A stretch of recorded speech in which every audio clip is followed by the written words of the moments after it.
Welcome back to Search Ahead. As you know, we have been using this platform to reach our colleagues in the field and to learn firsthand from them how this pandemic is evolving in the respective countries. However, we have decided to go beyond our natural borders and to learn from other countries and surgeons how this pandemic is affecting their work. And that is why we will be talking today to Dr. Niyukuri from Burundi, consultant of general surgery and fellow of the College of Surgeons of East, Central and Southern Africa, also the head of surgical department at Kibuye Hope Hospital in Gitega, and also a lecturer at Hope Africa University in Bujumbura.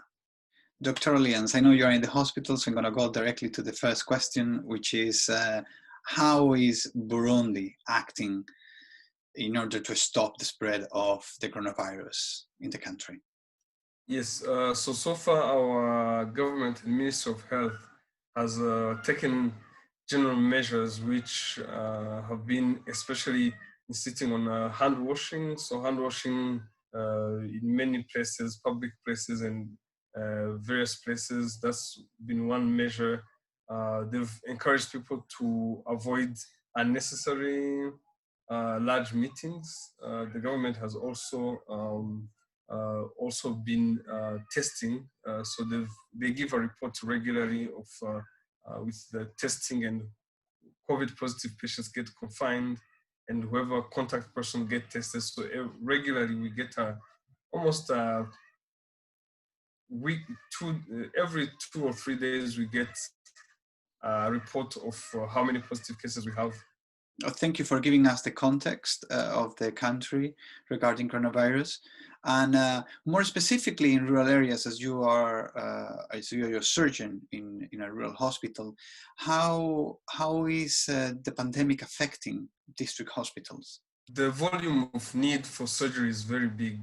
I mean, there are very few rural hospitals, apart from where I am, that can perform surgery. Even some of the basic surgery, like a washout of open fracture, like a laparotomy, C-sections are done in many places. So most of the patients are still looking for help. So even though we've canceled our elective surgeries, we still have a full day of work because there's still a lot of emergency surgical care needed around patients from rural Burundi. Also adding that, so we are probably the only hospital in rural Burundi that has a full-time rural-based surgeons. We are 3 here, and so most of the referrals of patients needing surgery are coming to our hospitals from around the country. So regardless of COVID-19, the ones who need emergency surgery still come, and we still have to take care of them. Considering the measures that other countries are taking or are implementing, for stopping the coronavirus, do you think that Burundi has something specific or something that just the country is implementing? I think the thing that Burundi has not done is confinement, like total lockdown, as other countries have done. That's one, I guess, big measure that Burundi has not taken. Our government and Ministry of Health has taken that approach so far. And so that's one thing that has not been done. Otherwise, there are messages going around to remind the people of this virus. There are testing that is going on. We get a report from the Ministry of Health of those who have been tested who are positive. So there's, I guess it's always a debate whether in our African countries where everybody is needing earns by the day and people cannot, do not really have a lot of savings, whether we should confine or not. Thanks for the answer, Dr. Alliance. I would like to finish the interview with a question regarding global surgery. You finished the Oxford University course the last year on global surgery, and at the beginning of this one, you were the head of the organizing committee of a global surgery, anesthesia and cancer symposium in Burundi. How you tell people what is the global importance of surgery, especially at your work as a surgeon in Burundi? I have been interested in global surgery through Incision. This is an international network of students interested in surgery. I've been part of it since I was a resident. And it's only when I joined that I realized, even though I'm training in surgery, I didn't realize how much of a need there is to improve surgery and whether really we needed to do anything. So from a general standpoint, Burundi has the lowest surgeon to patient ratio in East Africa. There's a particular situation with Francophone Africa.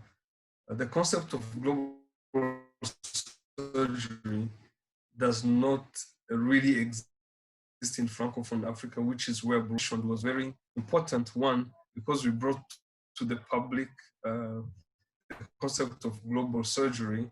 Two, because we realized, even as we had so many surgeons come, most of them did not grasp, realize that really in Burundi, no matter what we are doing now, there's still a lot to be done to improve access to safe and timely surgery. So I think we started a very good discussion, and it's still even up to now ongoing. We hope to take an interest into global surgery and how to improve access to safe, affordable surgery in Burundi and Francophone Africa. Thanks, Dr. Allianz, for that explanation about global surgery through your work in Burundi. And again, once more, thank you for being here, and thanks for having the time to answer our questions. I hope everything goes well there in Burundi and at your hospital. Thanks. Thank you very much, and very nice. I'm very happy, and I love the work SURG-Africa is doing, so I'm glad I could be able to contribute even a little bit. And for the rest of you, thank you very much for watching the interview. You can find previous ones in our YouTube channel and keep updated with our latest news and activities in our social media. Take care and keep yourselves safe.